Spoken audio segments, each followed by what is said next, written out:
Hello and welcome to Bad Boy Cinema. I am your host, Rick Reel, and with me is, as always, my co-host, Elliot Film. Elliot, how are you doing?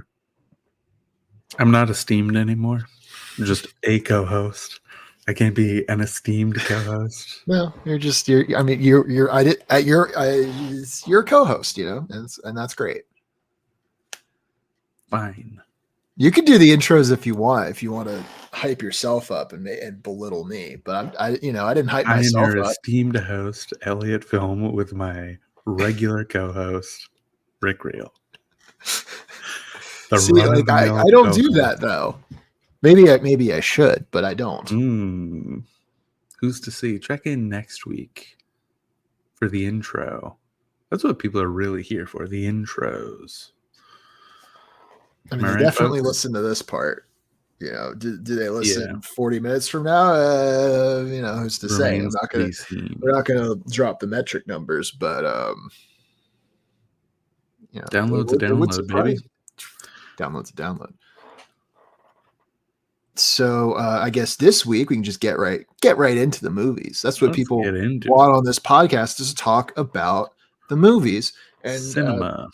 The movie that we watched this week, I actually have Wolfie. The box right here, which it helps nobody. Because this is an audio only medium. But we have Martin S's Marty S. The Wolf of Wall Street, starring Leonardo DiCaprio and Leo D. Surprisingly enough, very weird cast as far as star power, which is to say not a lot of it.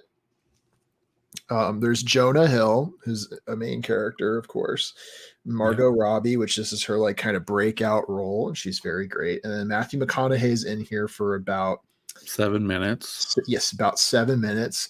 And they felt the need to put Jon Favreau on the back of the box, and he's barely in this movie. He's in like 2 scenes, so very short scenes as well. Yes, he's there. I go, oh hey, I didn't remember Jon Favreau being in this movie, but Rob Reiner didn't make it on the box.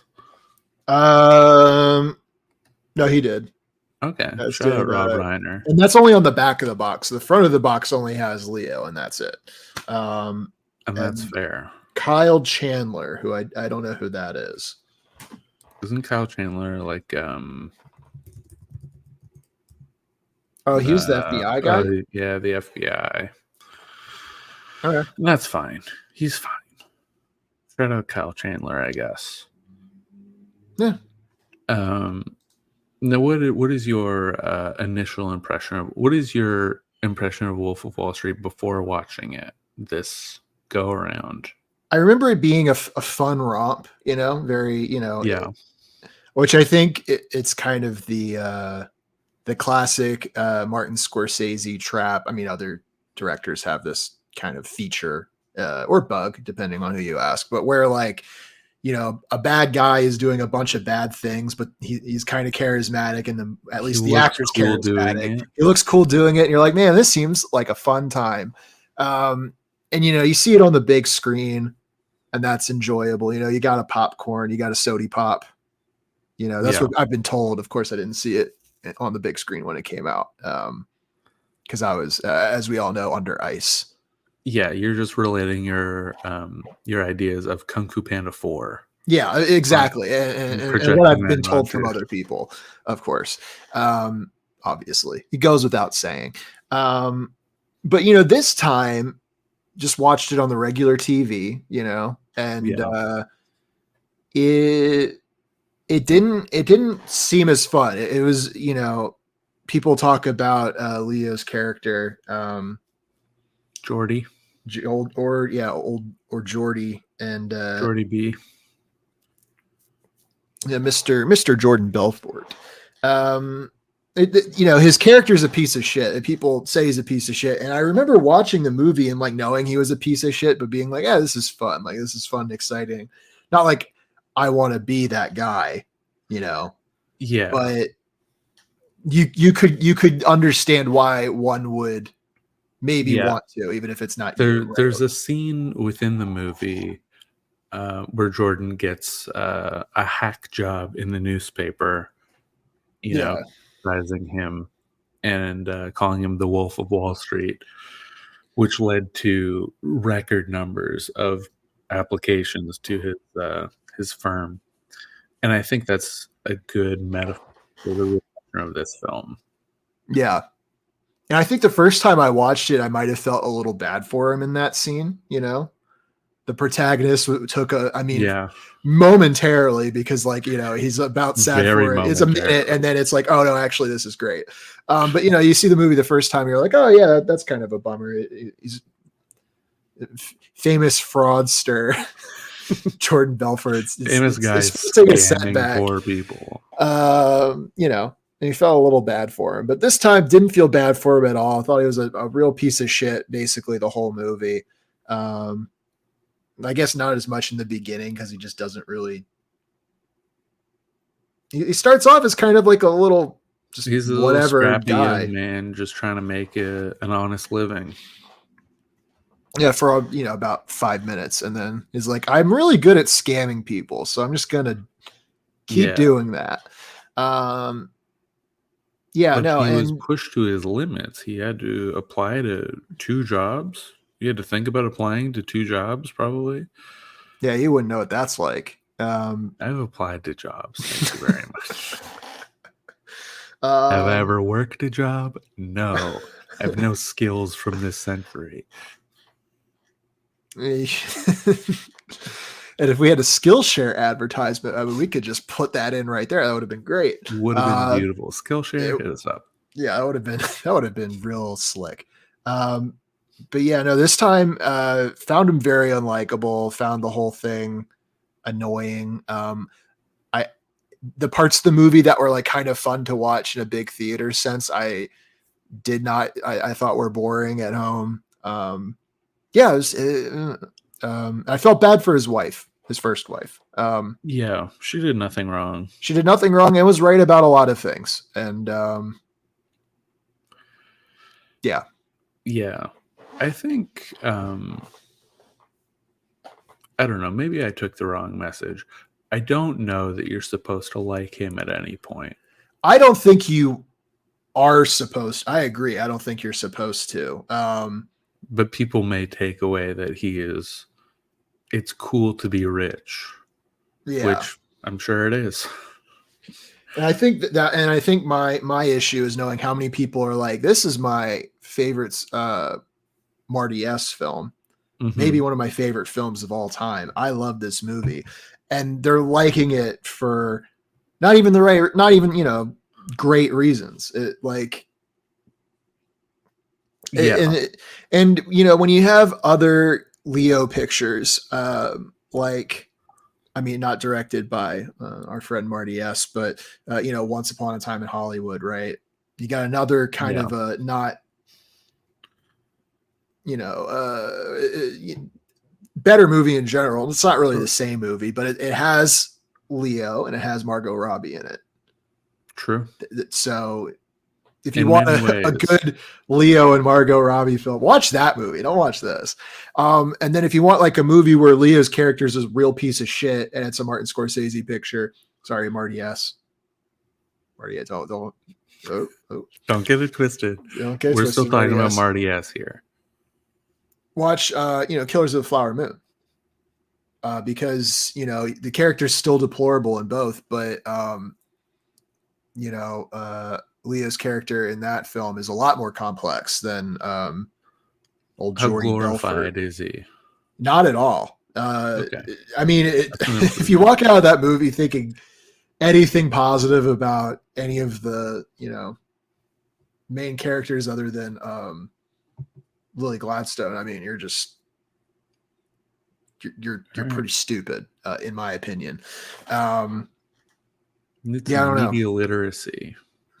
Yeah, don't even get started. What were your I thoughts? Sorry, I kind of popped off. No, you're good. All good. I like this film. I don't love it. It's not my favorite Leo picture for sure. Not my favorite Marty S picture for sure. I Yeah, think it's too long. I agree.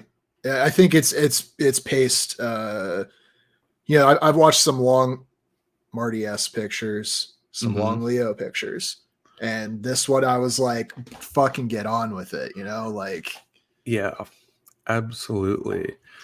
There was the 4-hour cut, the director's edition, which I don't there's know a that. 4-hour cut of this. Yeah, I don't know if it's been released, but they talked about it. It was supposed to be on the DVD, and then it did not come with a DVD. Yeah, this is a classic case of taking yourself too seriously, I think. And that might be a weird thing to say about this movie because it definitely does not take the character seriously. It is funny. I mean, I one thing I I think I think do if you like about take the out, movie. it is funny, and I think it's primarily a comedy film. And if you Yeah. take out the FBI investigation, you take out like the boat crash scene where he's like, "We got to go to Monaco through a storm," and There's like they, weird action, like not action sequences, but like for lack of a better word, there's like action yeah, sequences in this movie. I'm like, these don't need to be here. yeah, you You know? could easily cut 20 to 30 minutes of the stockbroker storyline and Yeah. just be like, this is like a hangover style romp with some slapstick, some over the top antics, and I that's think I fine. think you could get rid of the entire start of his career. Like you can get rid Yeah, of Matthew McConaughey entirely. You could just have him walk up, be like, "Oh, I was fired from these jobs." Goes up to the place where he learns about penny yeah, stocks. Basically, you can start there. You don't need any of that other shit. You don't need to spend like 15 minutes on the Quaalude sequences. yeah. You don't need to spend that much time there. You don't need to like you know. There, Although I do like the cocaine being equivalent to Popeye spinach. that was a great moment, That's a good honestly. bit. But you could have gotten rid of everything else with that and just gotten that scene over with because it's That Quaalude sequence very long, and it's yeah. also not the only one. There are several Quaalude sequences in this movie, and like we get it, you We know. also didn't need the like gets in the car and drives normally and thinks he gets home safe. And then the cut to him not doing that. Yeah, I remember in the theater when I it is. allegedly didn't watch it No, because I was under ice, but what I've heard from people who were there is that being funny. But like yeah, big laugh moment. It there- is. yeah, there's some pop, there's some pop there. And then Apologies to Marty S for this comparison. It is a little Kung Fu Panda. there yeah. Um yeah, It's and then the classic, boat sequence, like none unnecessary. of that needed to be there at all. It was a big nothing. Yeah, that whole like Aunt Emma did not need to die. I don't think Aunt Emma. I don't know that she needed to exist really. Yeah, it's just a lot of they either there's two movies here that I think could have worked better than what we have, where there's like it's more of a comedy and it's just very, very silly. Yeah, More doing cocaine like Popeye, more like weird Jonah Hill shit. yeah, Even though that was getting a little Kung Fu Panda annoying, but like you doing could have done doing more of a that. doing a satire of billionaires is funny because that's not a world that the average person really knows. There's constantly I don't know if you've heard about this website Reddit. There's constantly posts on there of people being like, "What do rich people do that poor people just don't get? What's different about being rich that's so good?" So people are very curious about that, and people are also very cynical about billionaires at the moment.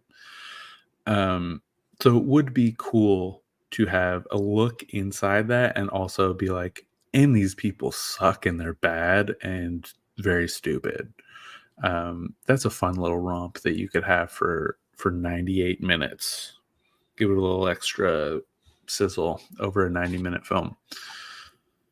I think that would have been perfectly serviceable. And then like a dark, gritty, Goodfellas style More biopic focused on about the FBI stuff and the criminal aspect, right? Like yeah. that could have worked too. And I feel like he tried to have his cake and also eat it as well, I believe is the saying. And Yeah. Eat the cake at the same time as having it. And you can't do that. If you eat it, you don't have it anymore. I'm sure somebody listening might be means? like, maybe you're the person.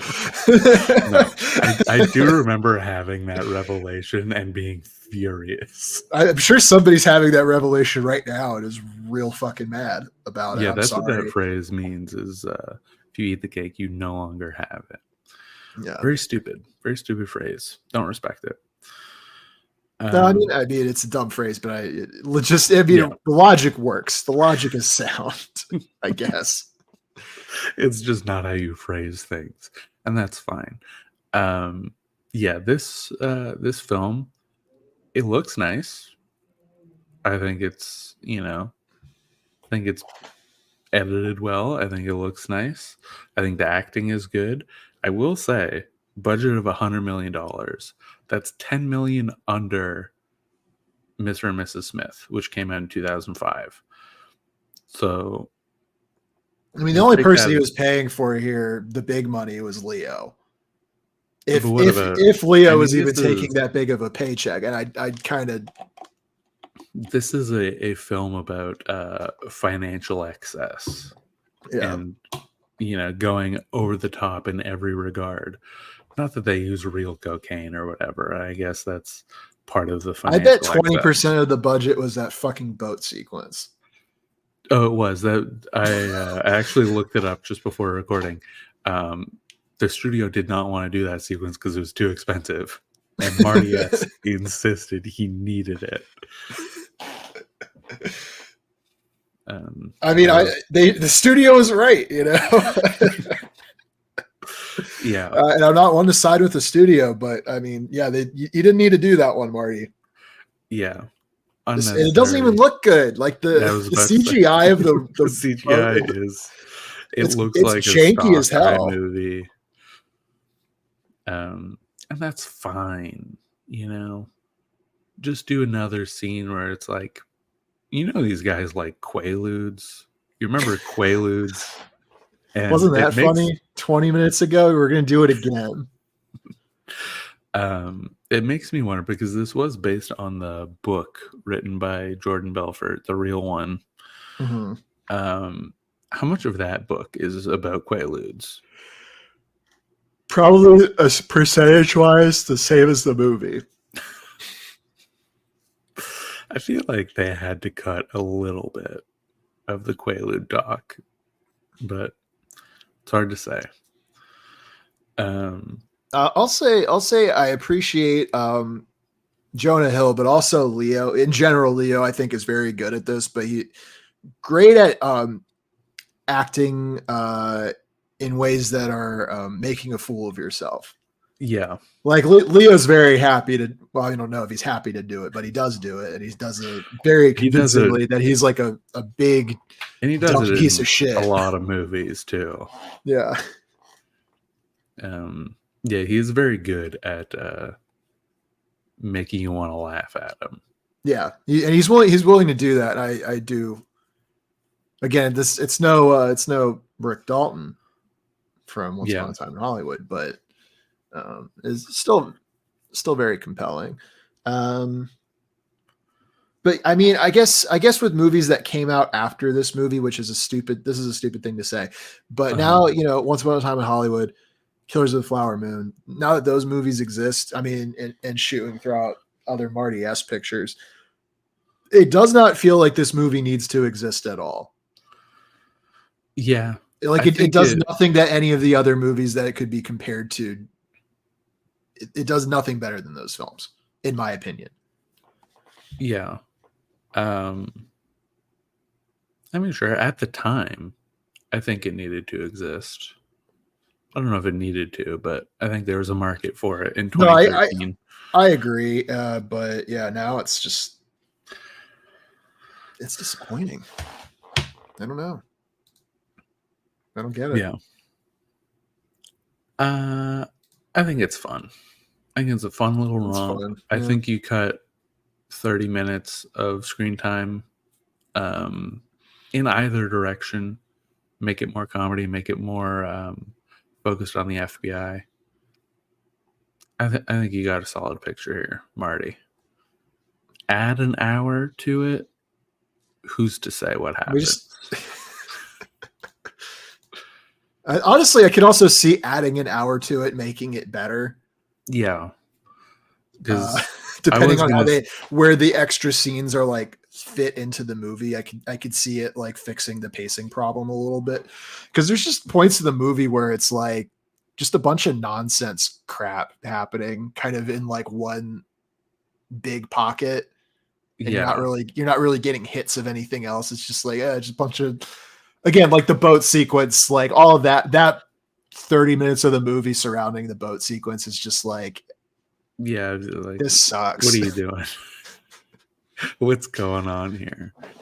And there's like a lot of sequences about, look how much these people love money. They'll do anything for money. Yeah, all the little office party sequences, there's like 3 or 4 in the movie. There could have been 1. Yeah. We like, because they have parties in other places too. I'm not counting those. Just when they do weird, degenerate stuff in the office. You don't need to see every single one of those.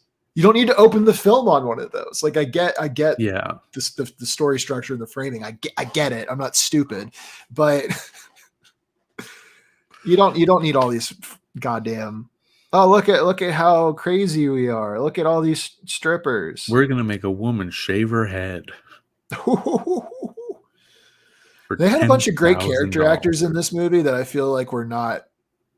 Yeah, Ethan Suplee could have used a little bit more screen time, I think. Yeah, just everyone who wasn't Leo and Jonah Hill and Margot Robbie could have used a little bit more sauce.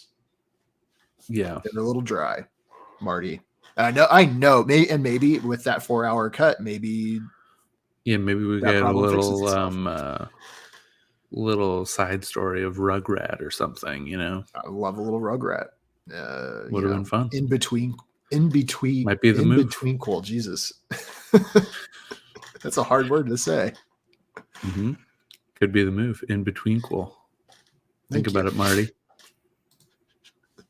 Just a little Rugrat side story. Now, is that the best option for an in-between cool? No. But we could get a Margot Robbie before she meets Leo, kind of like a sort of Star Wars prequel kind of vibe. Yeah. Could be. Are you supposed to sympathize with her character?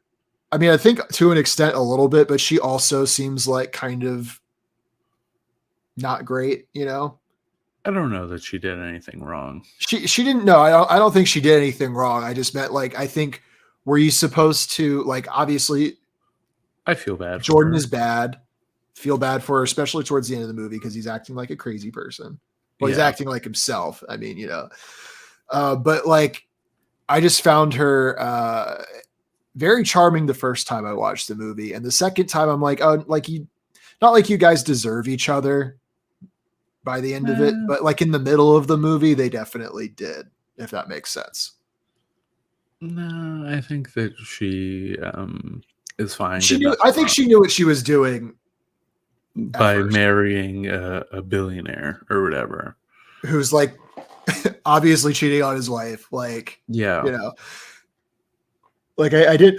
My sympathies were, when she's, throwing the water on Leo and he's like, I clearly wasn't cheating on you, he like winks to her. Yeah. The first time I watched the movie, I felt bad. And then the second time I'm like, well, like, what did you expect? Yeah. He cheated on his wife to be with you. And that's true. But it's a bit of a I can fix him mentality, I think. I think she, I'm not gonna. I think there's that, and go for he it. got a little, He was a little out of control. He was out of control. He was a little antagonistic about her ambitions in life.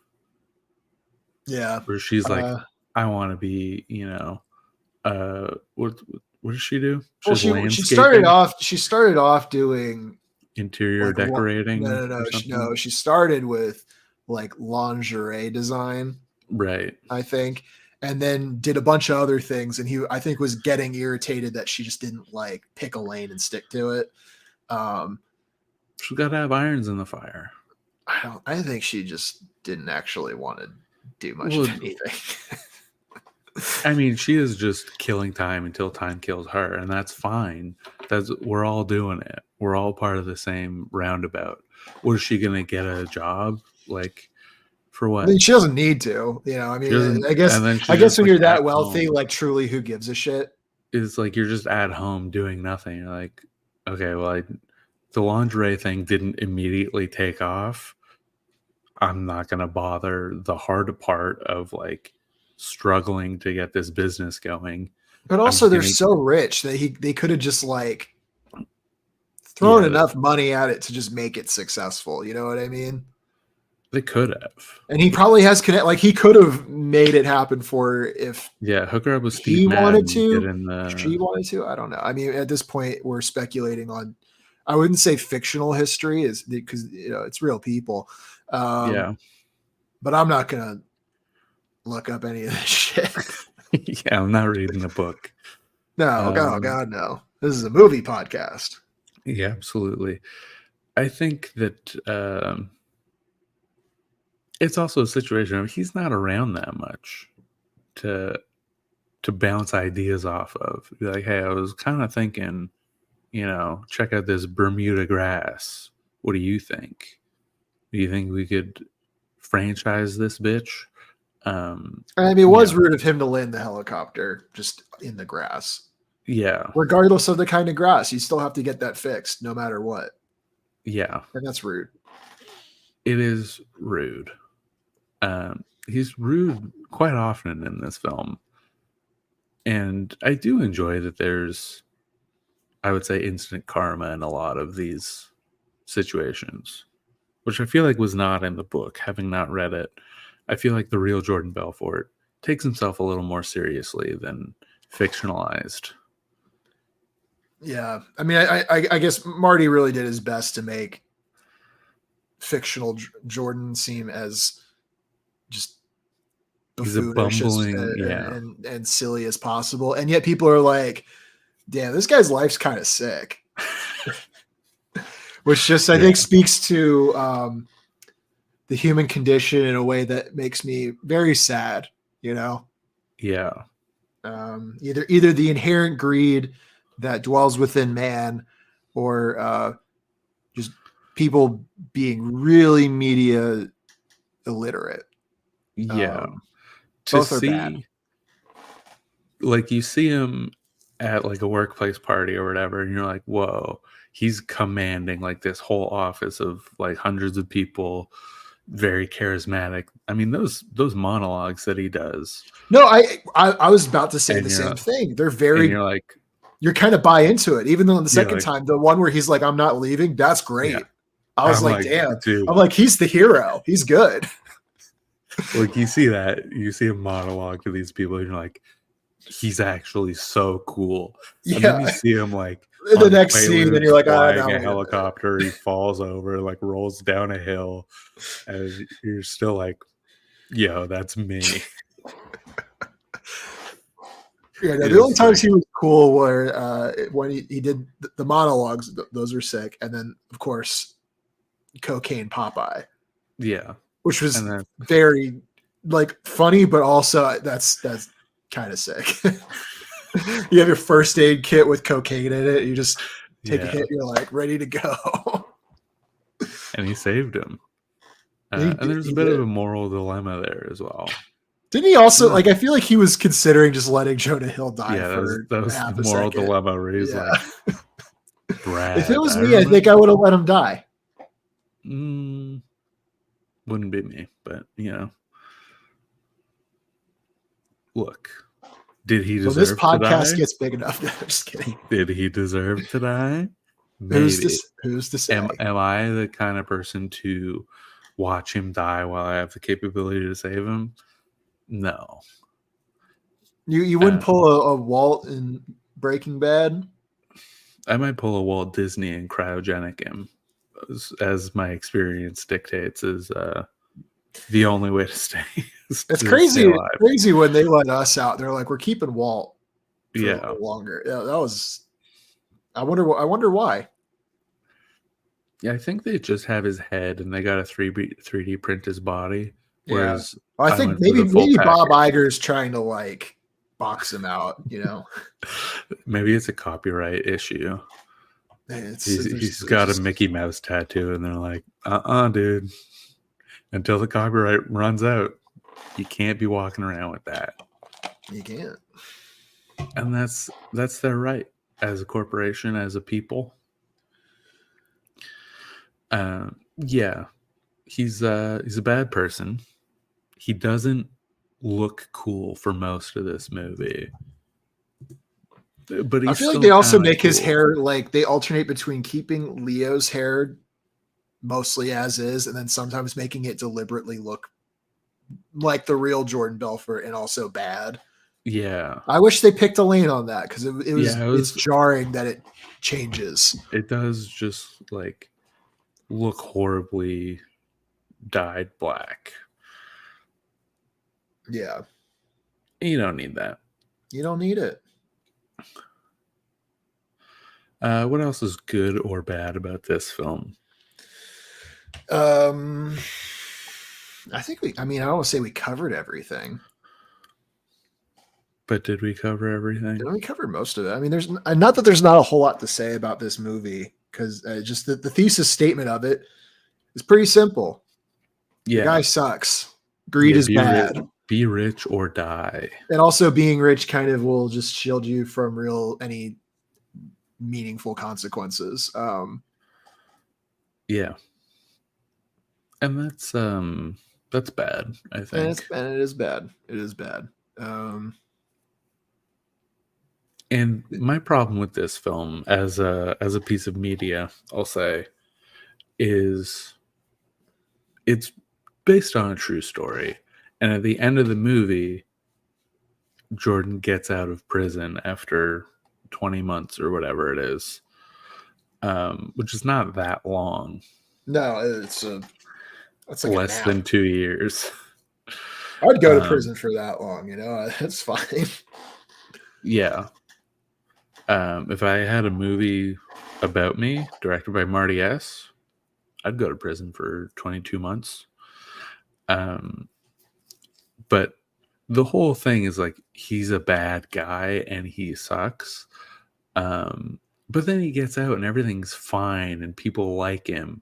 And then you go online and the real Jordan Belfort is just like also scamming people on YouTube now. Really, I hear he's like pretty into like crypto and NFTs and stuff. Yeah, of course he is. Yeah, I mean, of course he is, but and those are famously things that are not scams, right? Yeah. So like he's famously just doing crypto seminars and scamming people in, I guess, a less illegal way. Well, it's a legally permissible way of robbing people. One theme I think that probably wasn't intentional from our friend Marty S., but I'll give him definitely came through is just that Jordan might be bad, but perhaps the common man is just very, very stupid. Yeah. And in the beginning of the movie, when he's just kind of taking advantage of people not being smart, but not necessarily, I wouldn't say he's strictly speaking scamming them. Yeah. I mean, as much as dumping penny stocks onto some sap is not scamming somebody, but you know what I mean. He's getting consent. He's being upfront about most things. He's just he's playing within the realm of the law more so than he is towards the end of the movie, where he just is like, apparently just screwing people over is not enough. We have to like, commit trading. Yeah, we have to control the stock price of everything. Yeah. At the beginning part of the movie, I think you're supposed to feel a little bad for the people, but I didn't, Yeah. Because I don't know. Like, you're getting talked into it by a guy who doesn't care. Yeah. But at the end of the movie, when the people are at the seminar to see him, to learn about sales or whatever in New Zealand. Yeah. I was like, I almost was more mad at those people than I was mad at Jordan for being out of prison. And I don't think that, like, I think, Marty made those, those random extras, like he's like, you guys need to be like stupid, like that's, that was the vibe I was getting from it. Cause it's like, I'm like, not like you need somebody to root for in a movie. I think that's a stupid criticism, but it's just like, in films where you're supposed to hate the protagonist, but then you make like every antagonist either like worse than them or like more annoying and unlikable than them. It's like, well, like maybe that's why people like the protagonist. Yeah. I will say, to switch movies, because I think we've talked enough about this. I just watched Prisoners, as you know, and is it's a big proponent of, everybody sucks, but we just have kind of this James Bond-esque monologue at the end to be like, I'm actually the worst person in the movie, leading you to want to root for Hugh Jackman in that film. Spoiler alert for Prisoners. Everybody watch Prisoners. Seems honestly, like a different film from The Prestige. Absolutely. So true. So true. Yeah, it's like, everybody's bad, but this person's the worst. So therefore, Dune 2 has this problem also where I'll never see it. You're like, it's supposed to be like Tiny Tim is doing something real bad, but all of his opponents are worse than him. So, and per the lore of the movie, he's going through the ideal timeline when he unlocks omniscient presence in the narrative and is able to like see how the story's going to go, essentially, which is dumb. I don't like Dune that much. Yeah. Shout down Dune. Boo. It's not as good as Kung Fu Panda 4, folks. Sorry. I'm never going to see either. I think I like Kung Fu Panda 4 more than Wolf of Wall Street. All right. It's a more watchable movie. I'll put it on, the boat sequences in Kung Fu Panda 4, much better than the boat sequence. Honestly, so true. The captain in Kung Fu Panda 4, way better than Captain Ted. Yeah. The use of the ensemble cast in Kung Fu Panda 4, much better than the use in The Wolf of Wall Street, which is a little too Leo-centric, in my opinion. I'm just saying, structurally, there's an argument to be made.